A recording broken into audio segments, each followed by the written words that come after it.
Dengue के चलते सिकंदराबाद नगर पालिका परिसर की तैयारी। दिन प्रतिदिन डेंगू और मलेरिया के केस में बढ़ोतरी देखी जा रही है। इसी बीच नगर पालिका अधिशासी अधिकारी विनोद कुमार से बातचीत की गई। इनका कहना है कि डेंगू और मलेरिया से बचाव के लिए नगर पालिका परिसर सिकंदराबाद द्वारा एक रोस्टर रेडी किया गया है, जिसके अनुसार एंटी लार्वा यानी कीटनाशक दवाई का छिड़काव किया जा रहा है। इस दौरान उन्होंने आमजन से अपील की कि वह कहीं भी अपने घरों के पास, छत आदि स्थानों पर पानी को जमा न होने दें। साथ ही उन्होंने सलाह देते हुए कहा कि यदि पानी जमा है तो उसे नियमित रूप से बदलें या झाड़ू के इस्तेमाल से साफ करें, और साथ ही डेंगू से बचाव के कई अन्य उपाय भी बताए।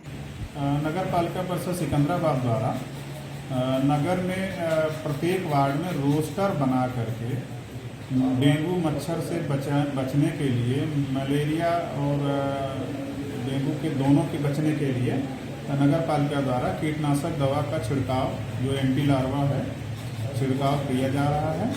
और मैलाथियन डस्ट जो है वो नालियों में डाला जा रहा है वार्ड वार, और साथ ही जो है साफ सफाई पर विशेष ध्यान दिया जा रहा है। लोगों से ये निवेदन है कि अपने घरों के आसपास कहीं भी यहाँ तक कि छतों पर पानी न जमा होने दें।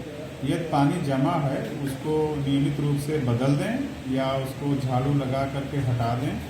कूलर का उपयोग न करें, और करते भी हैं तो पानी जो है सप्ताह में बदल दें या उसमें कोई ऑयल डाल दें, जिससे कि मच्छर पनप न सके। और पूरी आस्तीन का कपड़ा पहनें सुबह शाम, जिससे कि मच्छर काटें। आइए एक बार सिकंदराबाद के जिला बुलंदशहर के राजकीय संयुक्त चिकित्सालय के डॉक्टर नरेंद्र से जुड़कर जानते हैं डेंगू व मलेरिया से बचाव हेतु उपाय। अभी जो इस समय आप देख रहे हैं, जैसे मौसम चेंज हो रहा है, आपका बरसात से अब सर्दियाँ आने वाली हैं, तो अक्सर इस समय वायरल के पेशेंट ज़्यादातर बढ़ जाते हैं। लोगों की शिकायत होती है कि डेंगू है, लेकिन वो डेंगू ना होकर के वायरल ज़्यादा है। उसमें अक्सर लोग ये कहते हैं कि प्लेटलेट कम हो गई, तो प्लेटलेट वायरल में भी कम होती हैं, ऐसा नहीं है कि वो डेंगू में कम होती हैं। रही बात बचाव की, तो हमारे पास पर्याप्त मात्राएँ में दवाएँ हैं, और इसके अलावा डेंगू वार्ड भी बना हुआ है। और बाकी मेरी लोगों से यही सलाह है कि अपने आसपास घर के कहीं भी पानी इकट्ठा ना होने दें।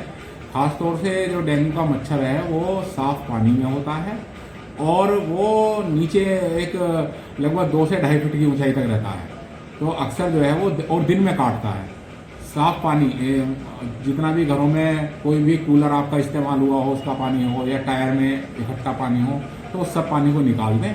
और बाकी इसमें घबराने की कोई ज़रूरत नहीं है। ज़्यादा से ज़्यादा पानी पिएं, ORS का इस्तेमाल करें। डिहाइड्रेशन इसमें अक्सर होता है, इसलिए जितना भी आप ORS का इस्तेमाल करेंगे तो इस तरह से जो है व्यक्ति की इम्यूनिटी जो है बनी रहेगी, जिसकी वजह से जो है ज़्यादा समस्या नहीं आएगी। डॉक्टर नरेंद्र ने बताया कि आमतौर पर ऐसे मौसम में तबीयत खराब होना आम बात है। यह वायरल भी हो सकता है। इससे घबराने के बजाय हमें अपनी इम्यूनिटी पर वर्क करना है और पर्याप्त मात्रा में पानी का सेवन करना है, और जरूरत पड़ने पर चिकित्सा में पर्याप्त दवाई भी उपलब्ध है। इतना ही नहीं, यहाँ डेंगू का वार्ड भी बनाया गया है। और साथ ही उन्होंने कहा कि ऐसे कपड़े पहने जो आपके शरीर पर फुल कवरेज दे, जिससे मच्छर के काटने से बचा जा सकता है। वहीं दूसरी ओर डॉक्टर दीक्षित ने संचारी रोगों से बचने के लिए भारत सरकार द्वारा चलाई जा रही स्वच्छता अभियान की ओर रोशनी डालते हुए इसका पालन करने को कहा है। इनका कहना है स्वच्छता का पालन करने से हम संचारी रोगों को रोक सकते हैं।